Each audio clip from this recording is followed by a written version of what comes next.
Psalm 16, The Lord is my portion and my hope. Psalm 16 is a psalm of deep confidence, contentment, and joyful trust in God.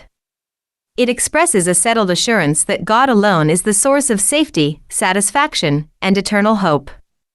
While it clearly reflects David's personal devotion and trust in God during his lifetime, it also carries a forward-looking dimension that is ultimately understood as pointing to the resurrection and the fulfillment found in Christ.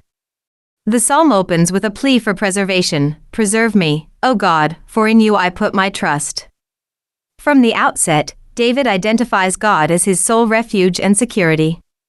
There is no appeal to personal strength or external help. Instead, there is complete dependence on God's sustaining care.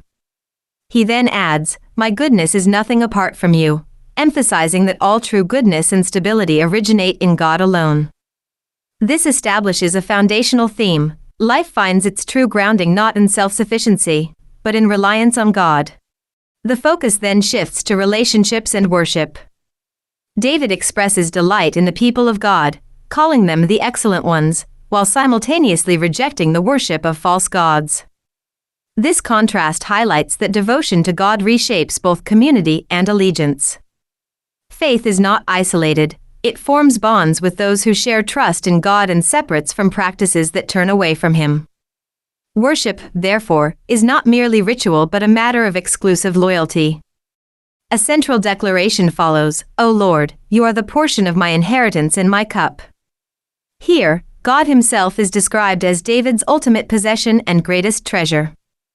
Unlike material inheritance, which is temporary and variable, this portion is permanent and satisfying. David's circumstances are described as having fallen in pleasant places, reflecting contentment rooted not in external abundance but in divine provision. The underlying message is that true wealth is found in relationship with God. The psalm continues with a tone of guidance and stability. David blesses God for counsel and declares that he keeps God always before him. This continual awareness produces inner steadiness. I shall not be moved. The implication is that a life oriented around God is not easily shaken by external instability. Direction, clarity, and security flow from constant communion with Him. The tone then deepens into joy and hope. Even in the face of mortality, my flesh also will rest in hope. This confidence reaches its most profound expression in the declaration that God will not abandon His servant to the grave nor allow His Holy One to see decay. While this statement reflects David's trust in God's sustaining power, it is also understood as extending beyond him. It is later identified in early apostolic teaching as a prophetic reference fulfilled in the resurrection of Jesus, whose body did not undergo corruption but was raised to life.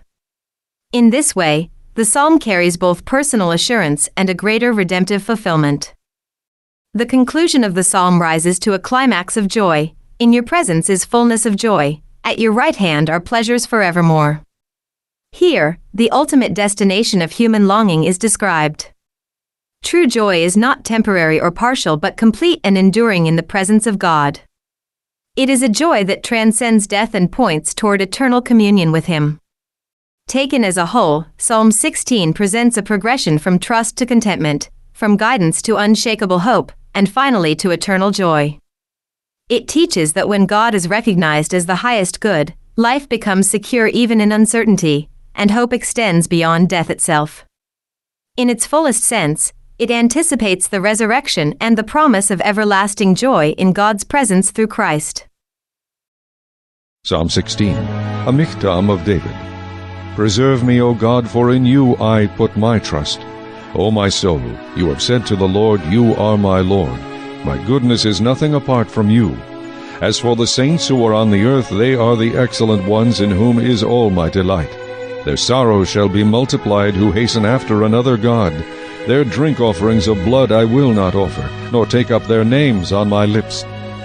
O Lord, you are the portion of my inheritance and my cup. You maintain my lot.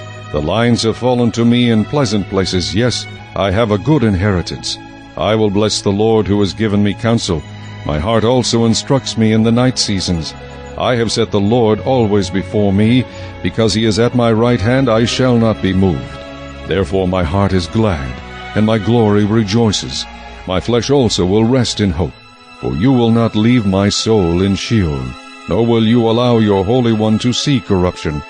You will show me the path of life. In your presence is fullness of joy. At your right hand are pleasures forevermore.